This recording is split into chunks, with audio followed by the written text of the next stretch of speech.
Bismillahirrahmanirrahim. Assalamu alaikum wa rahmatullahi wa barakatuh. Dear students, نن چې زه د کم نظم مرکزی خیال ستاسو سره شیر کول غواړم. په دغه نظم کې چې د ژوند کوم مقصد بیان شوی دی، کوم نصیحت بیان شوی دی د یوت لپاره، د نوي نسل لپاره، نو دا زه د وخت ضرورت چې کوم دی ګڼم. ټیک ده. سیمپل سید محمد جعفری چې کوم دی دا ویل غواړي په دې نظم کې چې دا دنیا چې کوم دی په دې باندې باور کول، په دې باندې اعتماد کول چې کوم دی دا د کمعقلو خلکو کار دی. د دنیا زندگی چې کوم دی دا یو عارضی زندگی ده. د دنیا زندگی چې کوم دی عارضی زندگی ده. په کروڑاو خلک چې کوم دی، په ارباو خلک چې کوم دی دې دنیا ته رااله، په دې دنیا کې خپل زندگی وکړه، د هغې روب دبدبه وه، د هغوی شان و شوکت و هغې محلات چې کوم دی جوړ کړه، هغې غټ غټ اچیومنټس چې کوم دی دا وکړل، خو د هغې اخري نتیجه چې کوم دی دا راووتله چې هغې د دې دنیا نه لاړه. زمونږ ته پکار ده چې مونږ کم سټرګلز کوو، کم سروایولز کوو، پکار ده چې دا مونږ د آخرت لپاره وکړو. ځکه بینګ مسلم دا زموږ عقیده ده چې مونږ به مرو او د مرګ نه پس چې کوم دی به زموږ سره الله تعالی حساب کتاب کوي.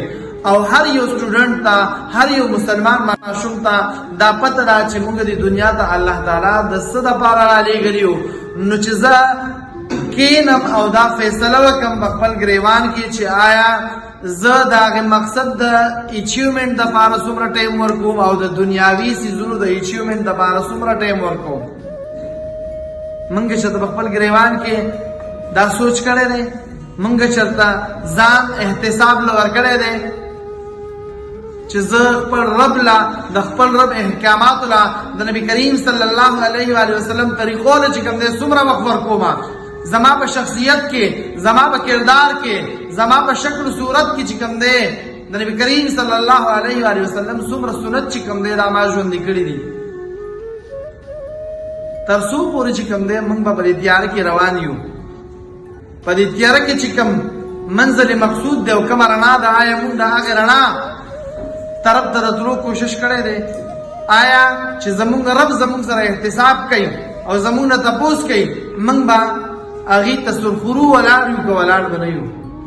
خوږو ماشومانو، موږ ته پکار ده چې د دنیاوي تعلیم سره سره چې کوم دی موږ دینی تعلیم هم ترلاسه کړو. خپل زندگی، خپل اخلاق، خپل کردار، خپل چالو چلن چې کوم دی دا د نبي کریم صلی الله علیه و وسلم په طریقو باندې چې کوم دی جوړ کړو چې موږ خپل رب ته د آخرت د قیامت په ورځ باندې سرخورو ولاړ یو.